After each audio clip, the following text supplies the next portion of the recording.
नमस्कार दोस्तों, मैं अखिलेश कुमार संगम जैस एकेडमी में आप लोगों का स्वागत है। हम लोगों की जो क्लास चल रही है यूपी टेट के लिए बाल विकास की। और बाल विकास में हम इसके पहले हम लोग पढ़े थे संज्ञानात्मक विकास का सिद्धांत, जिसमें हम लोग जेरोम ब्रूनर को देखे थे। वहाँ से और यहाँ से दो प्रश्न आपके बनेंगे। जो संज्ञानात्मक विकास का सिद्धांत है उसको दो लोगों ने दिया था, एक जीन पियाजे ने, एक ब्रूनर साहब ने। तो दोनों को बारे में अगर पूछा जाएगा संज्ञानात्मक विकास के, तो वहाँ से आपका एक ही ऑप्शन मिलेगा, या तो ब्रूनर को देगा या तो जीन पियाजे को देगा। ठीक है। तो आज जो हमारा टॉपिक है जीन पियाजे का ये संज्ञानात्मक विकास का सिद्धांत, ये बहुत ही इम्पोर्टेंट है। और यहाँ से आपका क्वेश्चन बनता है और बनता भी है, और यहाँ से बच्चे से क्वेश्चन गलत करवाया जाता है। गलत इस वजह से कि इन्होंने जो चार अवस्थाएं अपनी बताई हैं और जो सिद्धांत दिया है इन्होंने, वहाँ से बच्चा क्वेश्चन यहाँ से गलत करता है, क्योंकि इसमें थोड़ा सा समझने का फेर है। अगर आप इस चैप्टर को समझ लिए तो आपका यहाँ से दो क्वेश्चन, तीन क्वेश्चन जरूर आपके बन जाते हैं। तो सब चाहिए, शुरू करते हैं हम लोग। तो संज्ञानात्मक विकास का सिद्धांत यहाँ पर किसने दिया था? तो जीन पियाजे। नाम पहले ही याद रखना हमको कि संज्ञानात्मक विकास का सिद्धांत किसने दिया, तो जीन पियाजे द्वारा दिया जाता है। ठीक है।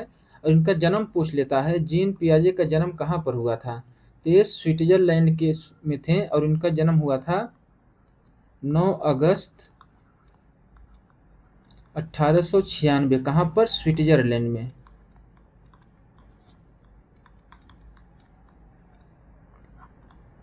नोट करते जाइएगा आप लोग। यानी कि जीन पियाजे का एक तो जन्म से पूछ लेता है, तो जन्म तो नहीं पूछता, मतलब किस सन में हुआ था, लेकिन ये कहाँ के निवासी थे, यहाँ से आपका एक प्रश्न बन जाता है कि कहाँ के निवासी थे। तो स्विट्जरलैंड के निवासी थे। और यहाँ से एक और प्रश्न पूछता है कि जीन पियाजे मनोवैज्ञानिक बनने से पहले कैसे वैज्ञानिक थे। तो यहाँ से आपका प्रश्न एक और बन जाता है, इसको भी नोट कर लीजिएगा कि जीन पियाजे मनोवैज्ञानिक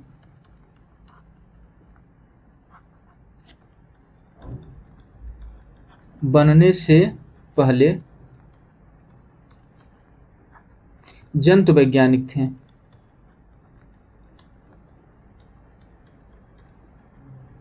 जंतु वैज्ञानिक थे। ठीक है। यहाँ से प्रश्न आपका बना हुआ है कि जीन पियाजे मनोवैज्ञानिक बनने से पहले कैसे वैज्ञानिक थे, तो आपका उत्तर क्या हो जाएगा? यहाँ से जंतु वैज्ञानिक थे। ये तो मतलब आपका हो गया इनके जो सिद्धांत हैं, और इनका जन्म हो गया, और इनका क्या हो गया, मतलब कि ये मनोवैज्ञानिक बनने से पहले किस टाइप के वैज्ञानिक थे। ठीक है। तो इनके जो संज्ञानात्मक विकास का सिद्धांत इन्होंने जो दिया, इसके और नाम भी हैं। ये नाम आपका यहीं से आपको कंफ्यूज करता है। ठीक है। अन्य नाम में अगर हम लोग देखेंगे तो निर्मितवाद का सिद्धांत,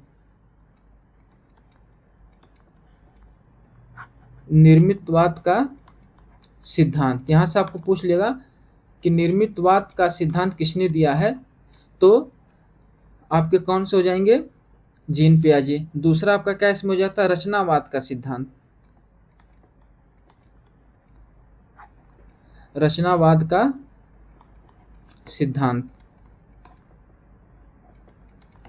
रचनावाद के भी सिद्धांत में आपको कौन से हो जाते हैं? जीन पियाजे ही हो जाएंगे। यहीं से इसका अन्य नाम और हो जाता है संरचनावाद का सिद्धांत।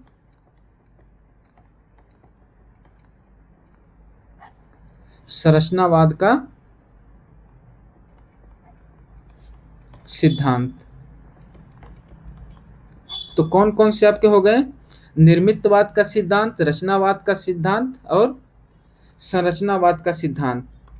तो यहाँ से इनके सिद्धांतों के अन्य नाम हैं, इनको भी आप लोग याद करिएगा, क्योंकि यहाँ से आपका संज्ञानात्मक विकास का सिद्धांत न पूछ के पूछ लेगा निर्मितवाद का सिद्धांत किसने दिया, तो किसने दिया? जीन पियाजे के द्वारा दिया जाता है। संरचनावाद का सिद्धांत किसने दिया? तो जीन पियाजे के द्वारा दिया जाता है। रचनावाद का सिद्धांत किसने दिया? तो ये भी क्या हो जाएगा? जीन पियाजे के द्वारा दिया जाता है। एक और आपका हो जाता है निर्माणवाद। निर्माणवाद का सिद्धांत किसने दिया?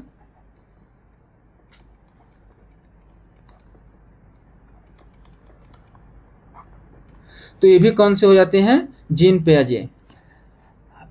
सबसे पहले तो हमें ये पता होना चाहिए, अगर आप लोग बाल विकास पढ़ रहे हैं और यूपी टेट के लिए पढ़ रहे हैं, तो सबसे पहले ये जानकारी आपको होनी चाहिए कि यूपी टेट का जो सिलेबस है कि उसका व्यवहार किस टाइप का है। सीसेट से अलग है या बिहार या स्टेट से अलग है, यूपी टेट का अलग अपना कॉन्सेप्ट है। तो सबसे पहले ये जानिए, आप लोग अगर इस परीक्षा को पास करना है तो आप यहाँ कॉन्सेप्ट को छोड़ दीजिए। यहाँ पर सिर्फ और सिर्फ आपको फैक्चुअल प्रश्न यहाँ पर आएंगे, जो आपको याद रहेगा तभी आप यहाँ पर इन प्रश्नों को हल कर पाएंगे, नहीं तो आपको सीधा सीधा फैक्ट पूछेगा। संज्ञानात्मक विकास का पूछेगा कि सिद्धांत किसने दिया, जीन पियाजे ने दिया। यहीं से पूछ लेगा आपको रचनावाद का सिद्धांत किसने दिया। आपको अगर नहीं पता है तो आप गलत कर देंगे, इसका भी उत्तर आपका जीन पियाजे हो जाएगा। या निर्माणवाद ही आपसे अगर पूछ लेता है तो इसका भी उत्तर आपका कौन हो जाएंगे, जीन पियाजे। यहीं पर नोट कर लीजिए आप लोग। एक प्रश्न आपका यहां से और बनता है जो विकासात्मक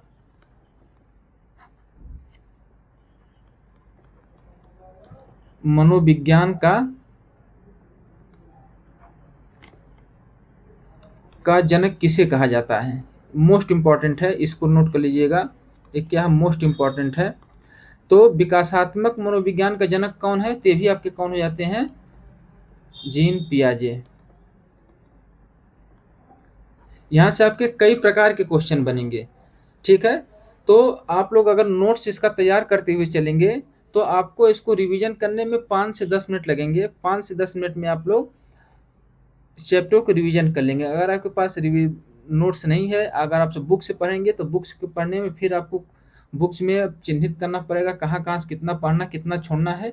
तो बुक पढ़ने से अच्छा है कि अपना नोट्स रहेगा, तो आपको बस काम की चीज़ें पढ़ना है और जो कहानी टाइप के होते हैं उसको छोड़ते हुए आपको निकल जाना है। तो अगर आपसे पूछ ले विकासात्मक मनोविज्ञान का जनक कौन है, तो उत्तर आपका क्या हो जाएगा, जीन पियाजे हो जाएंगे।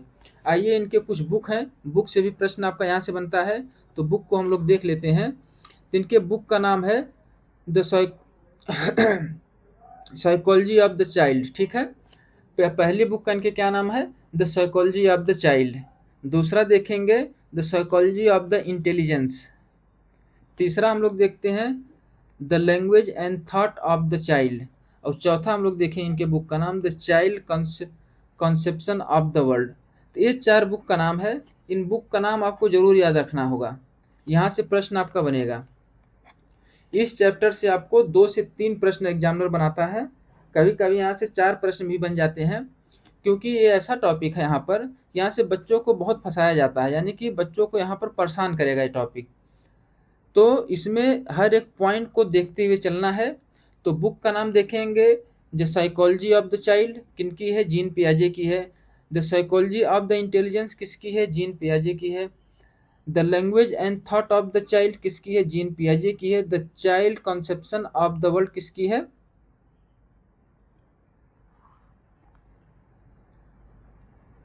ये भी जीन पियाजे का है, ठीक है। तब अब हम लोग देखेंगे इनका प्रयोग, तो इन्होंने प्रयोग किस चीज पर किया था।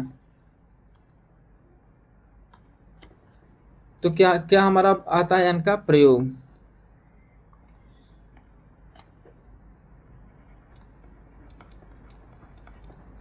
प्रयोग देखेंगे, इसके पहले हम लोग प्रयोग देखते हो थॉर्नडाइक देख चुके हैं, कोहलर का देख चुके हैं, पावलॉव का देख चुके हैं, स्किनर का देख चुके हैं।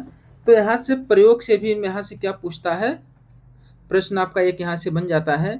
तो प्रयोग पर देखेंगे तो ये जो जीन पियाजे अपने संज्ञानात्मक विकास के लिए जिन चीज पर प्रयोग करते हैं, वो प्रयोग किस पर करते हैं, बच्चों पर करते हैं,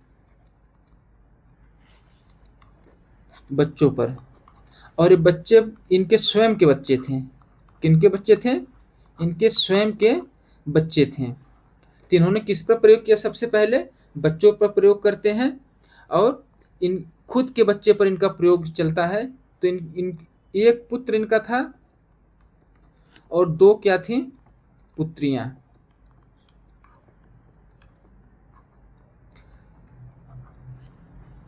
पुत्र क्या का नाम था, तो पुत्र का नाम लारेंट था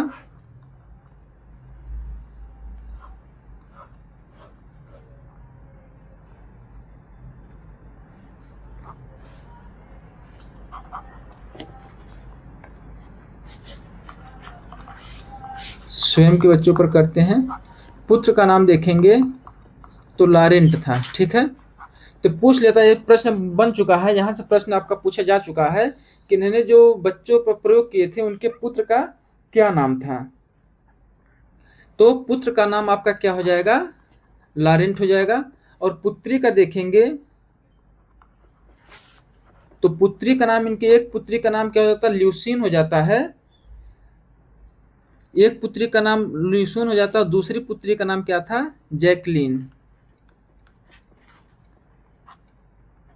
तो यहां से आपका प्रश्न बन जाता है, इन्होंने बच्चों पर प्रयोग किया और कितने बच्चों पर, 3 बच्चों पर। एक पुत्र था इनका और 2 पुत्रियां थी। अब पुत्र का नाम पूछेगा तो लारेंट हो जाएगा, पुत्रिया का नाम अगर पूछेगा तो ल्यूसीन और क्या हो जाएगा, जैकलीन। तो यहाँ से प्रश्न बन चुका है, इसको भी आप लोग ध्यान में रखिएगा, फिर भी बनने की संभावना यहाँ से प्रश्न है, ठीक है। तो जीन पियाजे एक ऐसे वैज्ञानिक थे जो कहते हैं कि बालक जन्म से ही बुद्धिमान होता है। अगर बालक का जन्म हो गया तो उसके अंदर बुद्धिमत्ता आने लगती है, क्योंकि जो संज्ञानात्मक विकास का सिद्धांत है वो एक तरह से कहा जाए तो बुद्धि का सिद्धांत है। जैसे संज्ञानात्मक अगर याद करना है आपको, तो संज्ञानात्मक, तो ज्ञान किससे संबंधित होता है, बुद्धि से संबंधित होता है। बेसिकली इन लोगों का जो सिद्धांत दिए हैं बालक की बुद्धि के विकास के ऊपर ही दिया गया है, यानी कि बालक के अंदर बुद्धि मतलब कि किस प्रकार से विकसित होती है। तो इतना आप लोग ध्यान रखिएगा, इनका सिद्धांत मेन रूप से किस चीज पर होता है, बुद्धि पर होता है। तो क्या कहते हैं कि मनुष्य को बुद्धिमान एवं जन्म से ही सूचना प्रक्रमित प्राणी के रूप में स्वीकार किया गया है। कौन कहते हैं, जीन पियाजे कहते हैं। तो स्टेटमेंट पूछा जा सकता है, तो इसको आप लोग नोट कर लीजिएगा। क्या कहते हैं, मनुष्य को, नोट में आप लोग नोट कर लीजिएगा,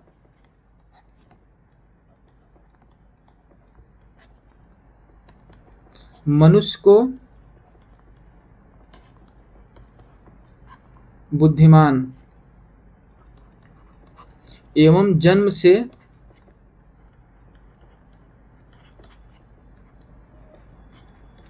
सूचना प्रक्रमित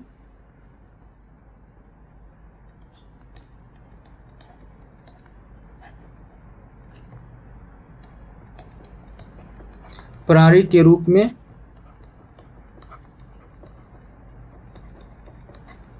माना गया है।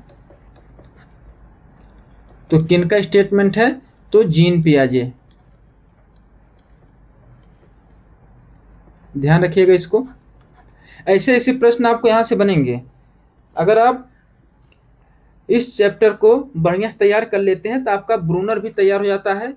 ब्रूनर भी इससे ही संबंधित है, लेकिन थोड़ा सा ब्रूनर में क्या है कि जो अवस्थाएं बताई हैं, 3 अवस्थाएं बताई हैं, और इन्होंने कैसी बताई हैं, 4 अवस्थाओं का आकलन किया है। ब्रूनर का हम लोग पढ़ ही चुके थे। क्रियात्मक अवस्था पढ़े थे हम लोग, संकेतात्मक और प्रतिबिंबात्मक। यानी कि ब्रूनर की 3 अवस्था थी, लेकिन इनकी अवस्थाओं को देखेंगे तो इनकी 4 अवस्थाओं को बताएंगे। कितने अवस्थाओं के बताते हैं, 4 अवस्थाओं को बताएंगे। अभी आगे चल के इसको हम लोग देखते हैं। अब इसमें आगे हम लोग चलते हैं। जीन पियाजे ने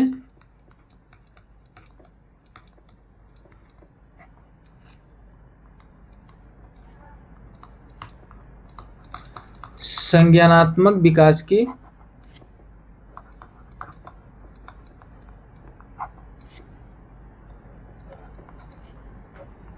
दो विशेषताओं का उल्लेख करते हैं।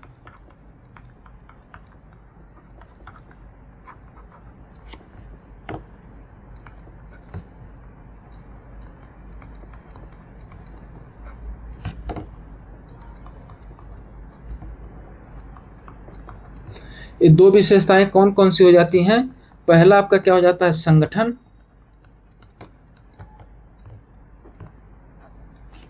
दूसरा आपका क्या हो जाता है, अनुकूलन।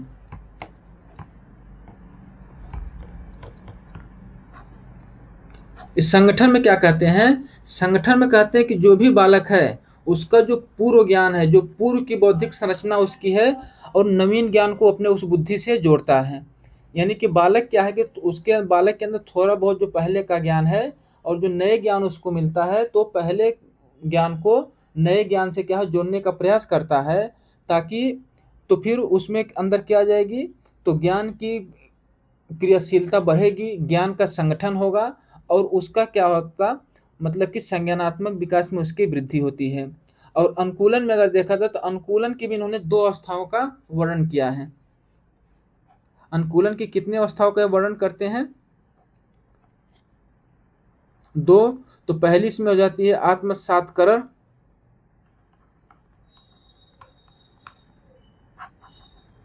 आत्मसात्करण या इसी को क्या कहते हैं, समावेशन।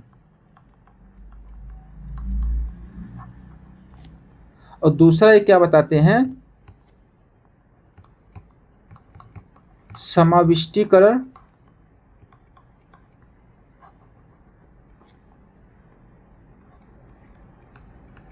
या समायोजन।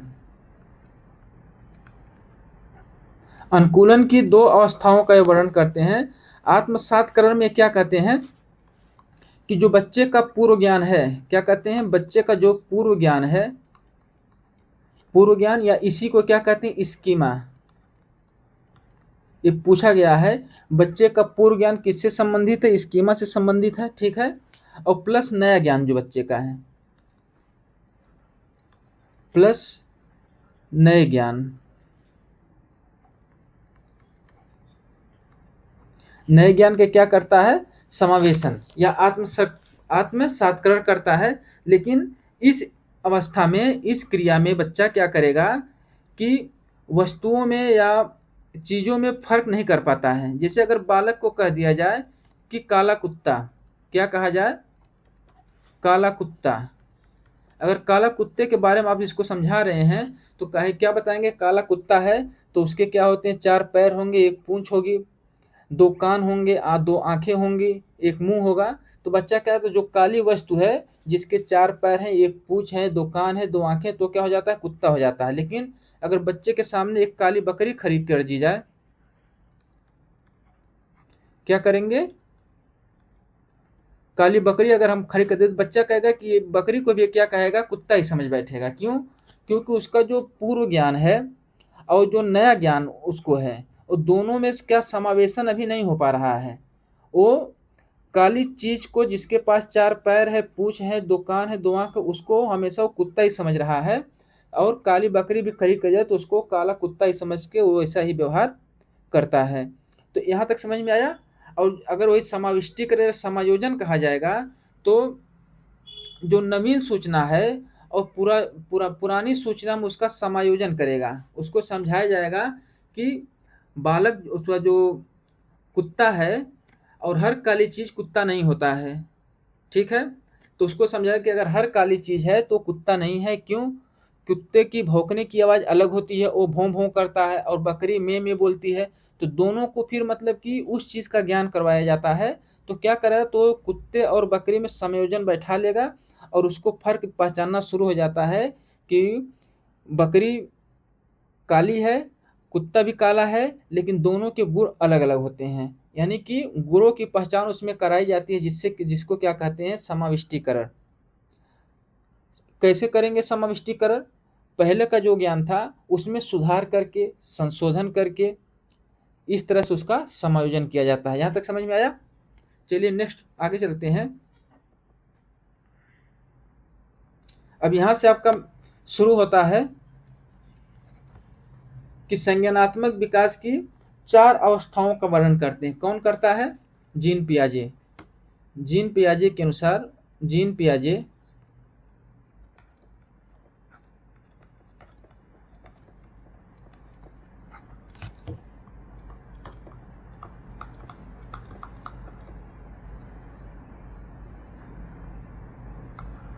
संज्ञानात्मक विकास की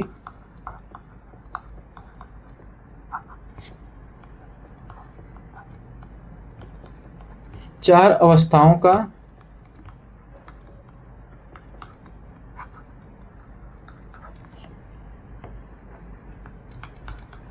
वर्णन करते हैं। इस 4 अवस्थाएं कौन कौन सी हैं?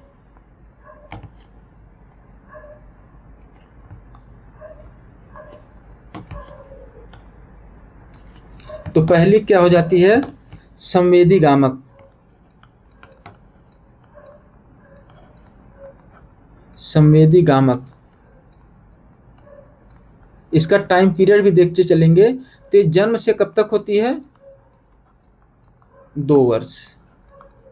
ये आपका मेन है। यहाँ से प्रश्न आपका संवेदी गामक के मतलब कि टाइम पीरियड भी पूछ लेगा, और पूछा हुआ कई बार पूछा हुआ है। दूसरा इसमें क्या हो जाता है? पूर्व संक्रियात्मक अवस्था। कौन सी? पूर्व संक्रियात्मक अवस्था।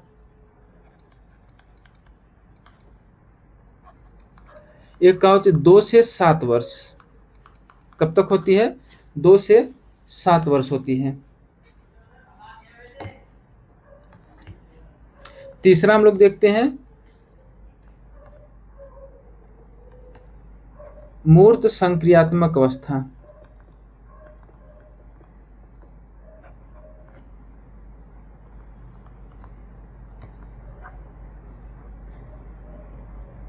सात से 11 वर्ष। और चौथा हो जाता है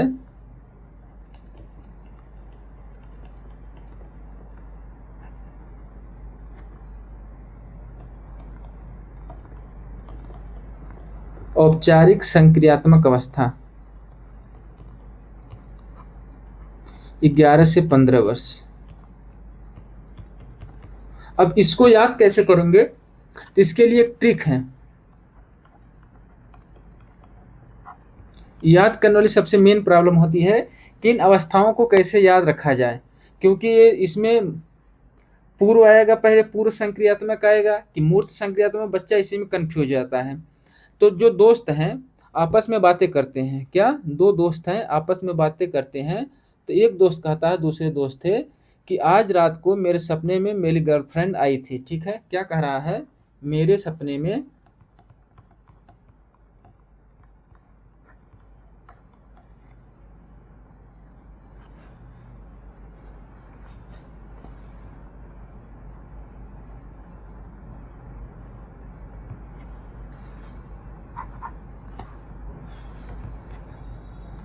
मेरी गर्लफ्रेंड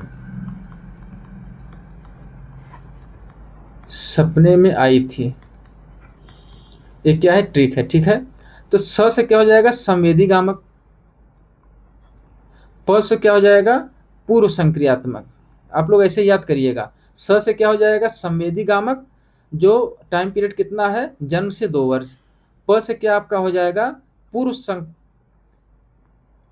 संक्रियात्मक हो जाएगा। म से क्या हो जाएगा? मूर्त संक्रियात्मक अवस्था हो जाएगी।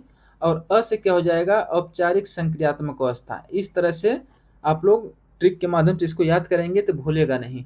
ऐसे ट्रिक होते हैं जो बच्चों के दिमाग में आसानी से बैठ जाते हैं। तो अगर कोई बालक कह रहा है कि मेरी गर्लफ्रेंड मेरे सपने में आई थी, तो इससे क्या हो जाएगा? यानी कि समझ जाइएगा कि ये जीन पियाजे का ट्रिक है जो बताया गया था आपको। तो स से आपका संवेदी गामक हो जाएगी पहली अवस्था। एक क्रम भी पूछता है, एक क्रम में लगाने के लिए भी पूछ लेगा। तो प से क्या हो जाएगा? पूर्व संक्रियात्मक अवस्था। म से क्या हो जाएगा? मूर्त संक्रियात्मक अवस्था। और अ से क्या हो जाएगा? औपचारिक संक्रियात्मक अवस्था। आइए यहाँ से पहला हम लोग लेके चलते हैं संवेदी गामक। ठीक है,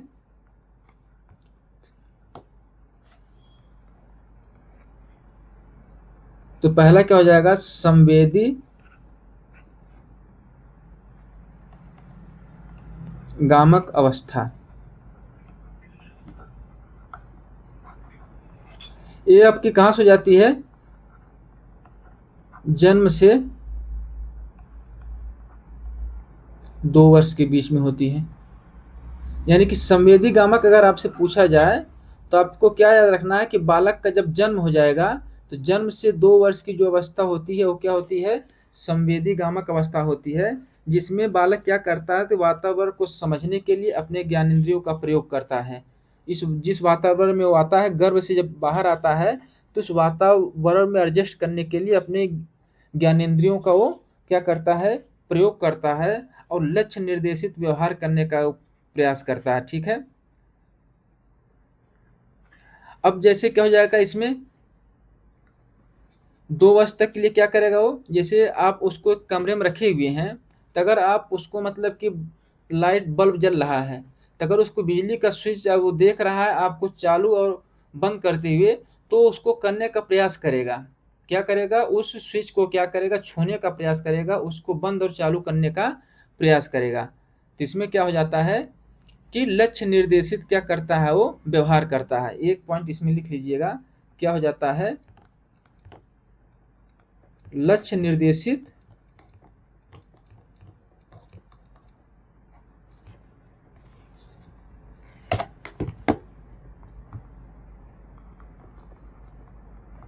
लक्ष्य निर्देशित क्या करेगा, व्यवहार करेगा। ठीक है, यहाँ से क्या हो जाता है, आपका प्रश्न निकालेगा लक्ष्य निर्देशित व्यवहार बालक किस एज में कर रहा है, तो जन्म से 2 वर्ष की एज में कर रहा है। और संवेदी गामक की कुछ उप अवस्थाएं होती हैं, क्या हो जाएगा, संवेदी गामक की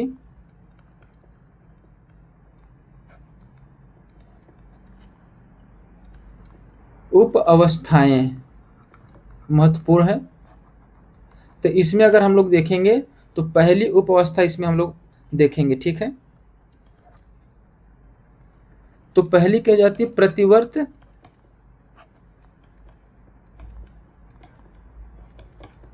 क्रियाओं की अवस्था।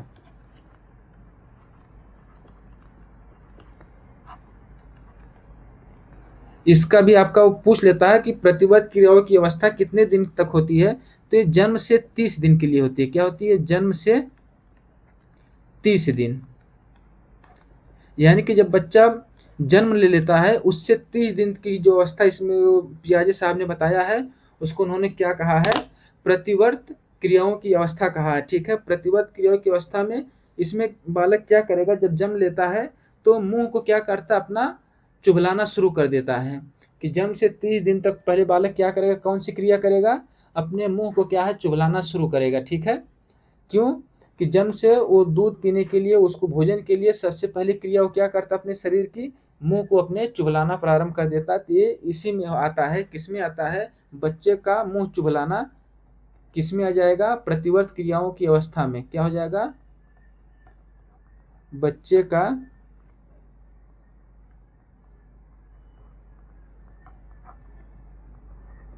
मुंह चुलबुलाना। ठीक है, अब इसमें हम लोग दूसरी देखते हैं अवस्था, दूसरी अवस्था इसमें हम लोग देखेंगे,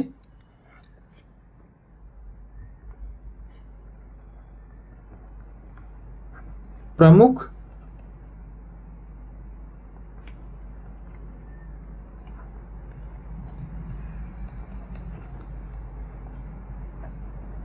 वृत्तीय प्रतिक्रियाओं की अवस्था।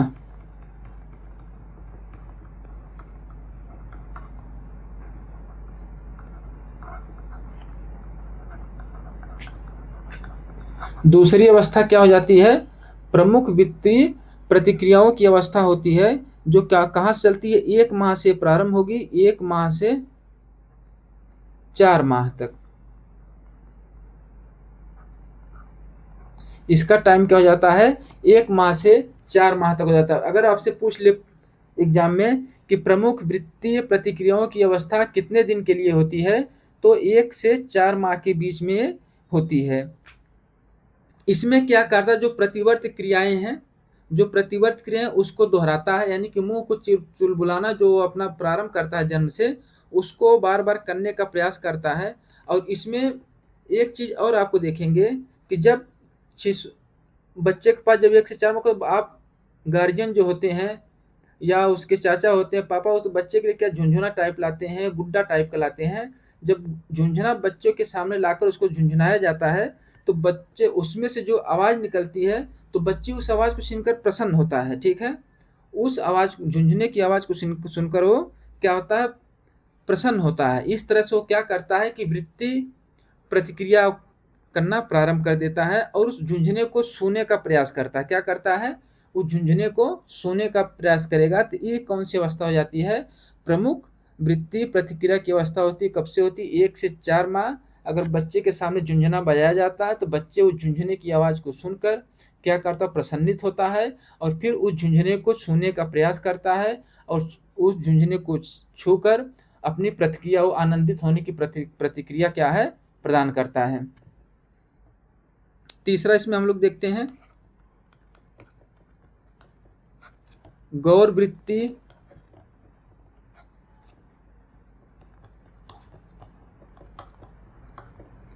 प्रतिक्रिया की अवस्था।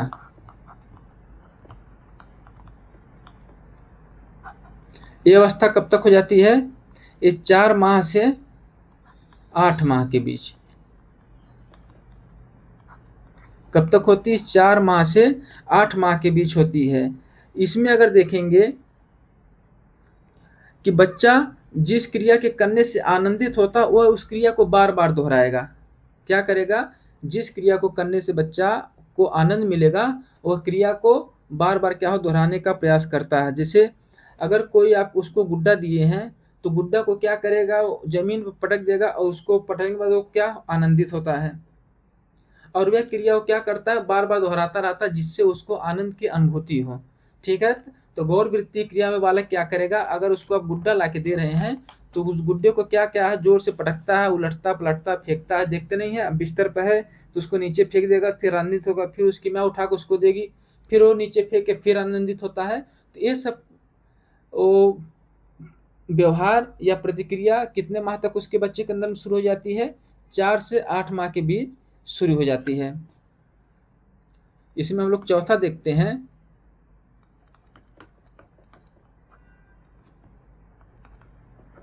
गौर स्कीमेटा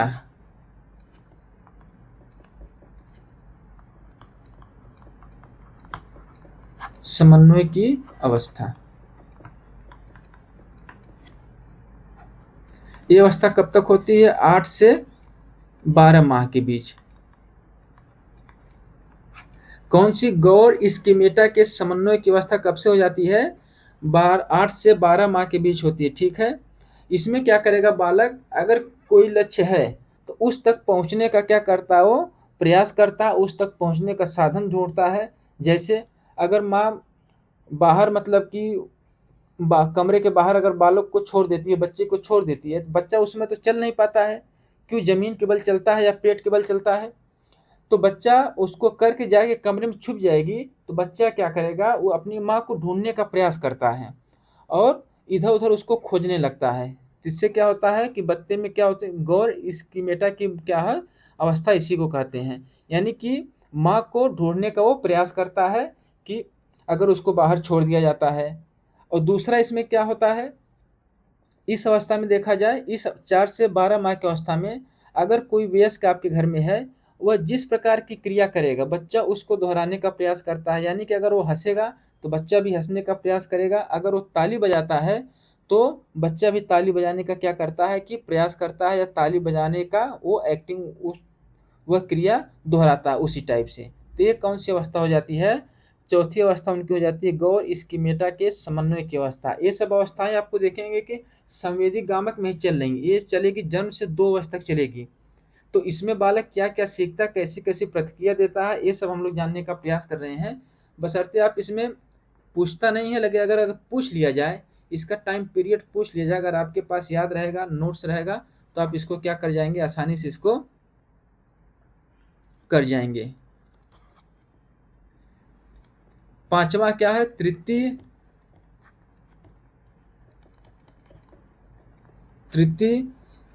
वृत्ति प्रतिक्रियात्मक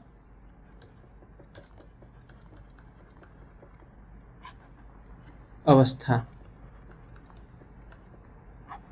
ये कब से कब हो जाती है, 12 से 18 माह। कौन सी पांचवी अवस्था कौन सी हो जाती है, तृतीय वृत्ति प्रतिक्रियात्मक अवस्था कब से कब हो जाती है, 12 से 18 माह। इसमें बच्चा क्या करता है, प्रयास और त्रुटि के माध्यम से सीखता है। क्या, प्रयास व त्रुटि के माध्यम से सीखता है।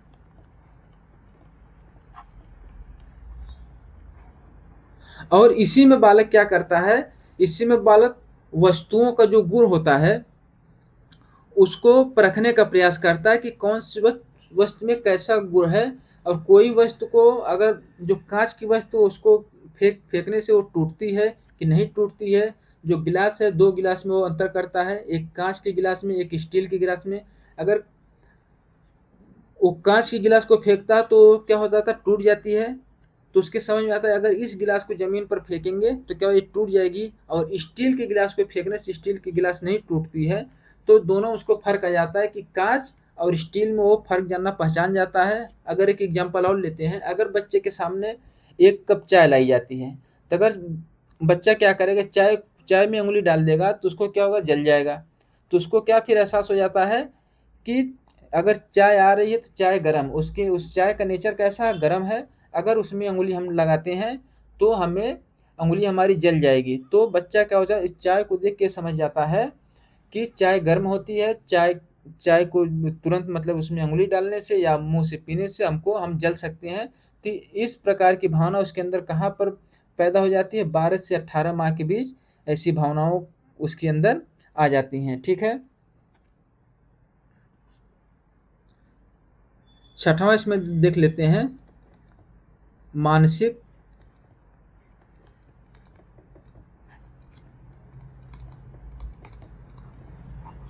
संयोग की अवस्था। ये आपकी क्या हो जाती है, 18 से 24 माह, यानी कि 2 साल आपका हो गया, 18 से 24 माह।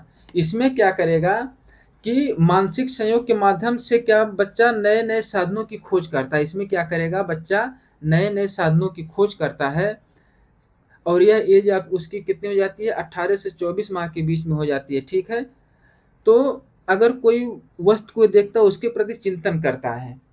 अगर वो कोई वस्तु देख रहा है, अगर कोई गुड्डा देख रहा है तो गुड्डा अगर वो देखेगा तो गुड्डा में सांस आ रही कि नहीं आ रही है, गुड्डा मूर्त है कि अमूर्त है, इसको फेंकने से इसके अंदर क्या होगा, टूटेगा कि नहीं टूटेगा। तो ये सब चिंतन बच्चे के अंदर शुरू हो जाती है, कब से, 18 से 24 माह के बीच में। ठीक है। तो ये हमारा हो गया। अब इसमें अभी 3 अवस्थाएं आपकी बच रही हैं, मूर्त संक्रियात्मक और अमूर्त संक्रियात्मक, इसके बाद औपचारिक संक्रियात्मक। ठीक है। मूर्त, पूर्व और औपचारिक 3 हम लोग देखेंगे। इसको नेक्स्ट वीडियो में हम लोग करते हैं। आज के लिए इतना ही। आप लोग नोट्स बना के इस चीज़ को रिवीजन करते हुए रहिए, जिससे क्या होता है कि आपको जो प्रश्न आएगा उसको करने में बहुत फ़ायदा मिलेगा। ठीक है। और जब तक आप प्रैक्टिस नहीं करेंगे पढ़ के, तो आप क्वेश्चन को एग्जाम में जाके सीधे एग्जाम में जाके हल करेंगे तो वहाँ से आपका क्वेश्चन क्या हो जाएगा, गलत होने की संभावना 50 से 70% के बीच बनी रहती है। अगर आपका प्रैक्टिस रहेगा तो आप प्रश्नों को आसानी से वहाँ पर हल करके आ जाएंगे। इसमें बहुत ज़्यादा पढ़ना कुछ नहीं है, कुछ चीज़ें हैं जिसको रटना है और रट के अभ्यास करना है। अभ्यास के माध्यम से आपका बाल विकास में 25+ आप लोग आसानी से बना सकते हैं। और बहुत बड़ा इसका चैप्टर है नहीं, सिलेबस जो है इसका बहुत बड़ा नहीं है। जैसे सीटेट का आप लोग सिलेबस देखते हैं तो सीटेट के सिलेबस में बहुत विस्तृत है, उनमें कॉन्सेप्ट भी है, फैक्ट भी है। लेकिन यहाँ पर यूपी टेट में जो पूछा जाएगा बस आप लोगों से फैक्ट पूछा जाएगा। तो चलिए मिलते हैं नेक्स्ट क्लास में, तब तक के लिए जय हिंद, नमस्कार।